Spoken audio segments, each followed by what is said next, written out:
In this video, we will be going over how rank up magics can be used to the fullest extent in both of the current top decks, Spright and Tearlaments. Back in the day, people used to rank up Dante into Pleiades, and now with so many new Exceed monsters, the possibilities are just endless.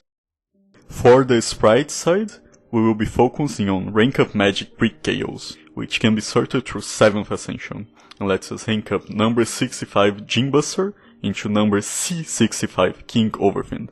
Let us go over what all these cards do.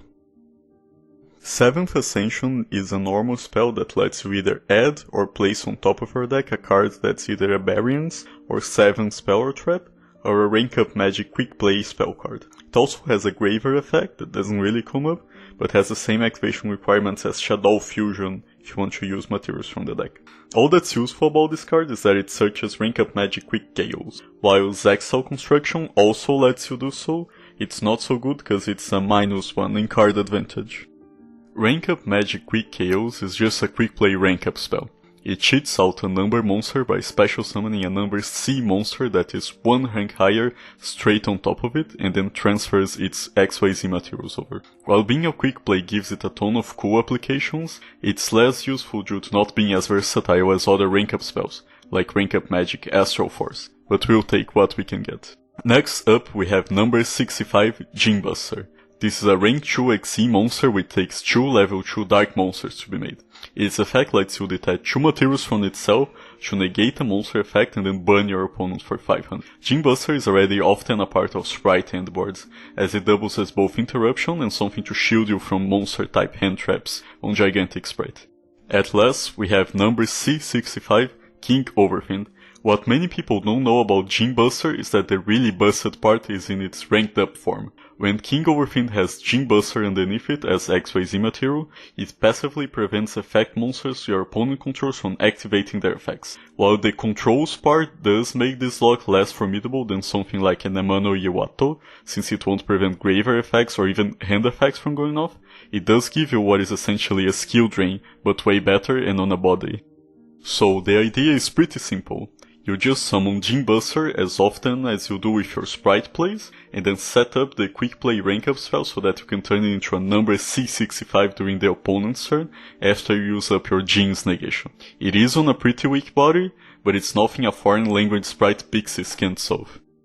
Next up, we need to talk about Tearlaments. If you go off by how much Beast Dweller is made in Tearlaments mirrors, you would think this was the best deck in the game at spamming rank 4s. However, what if we made Exceed that further our own game plan instead of just stopping our opponent? By playing Astral Force, we can convert any 2 level 4 monsters into Minerva, the Exalted Lightsworn, and then use Astral Force to turn it into a Beatrice, Lady of the Eternal, a monster Tearlaments would kill to be able to make consistently. Rank Up Magic Astral Force is a card that lets you special summon a 2 ranks higher XC monster on top of another one, as long as they share the same type and attribute. This card was at its best turning Dante into Pleiades, but hey, you could also turn Equipped Engineer into Artifact Darendel. It's unfortunately only searchable with Zexal Construction, or highly convoluted combos involving Gale Dogger dumping Rebarian Shark and Garura, so it's better to just hard draw into it.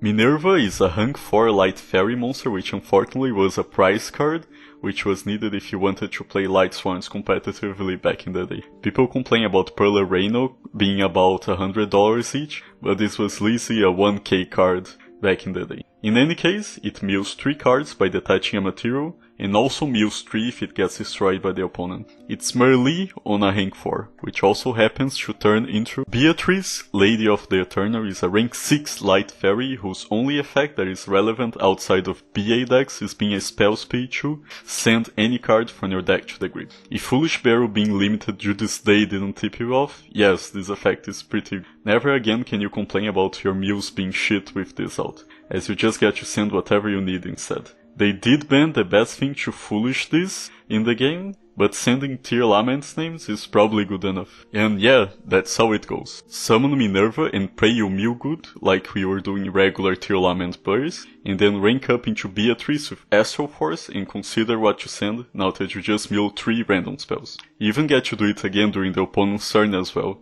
so good luck getting OTK through sending Flip Frozen from the deck to grade. Alright, and that's it. If you know any other cool rank up targets, or funny stuff to bring out versus Tearlaments with Mannequin Cat that is not exactly the end of Anubis, be sure to leave it down on the comments below.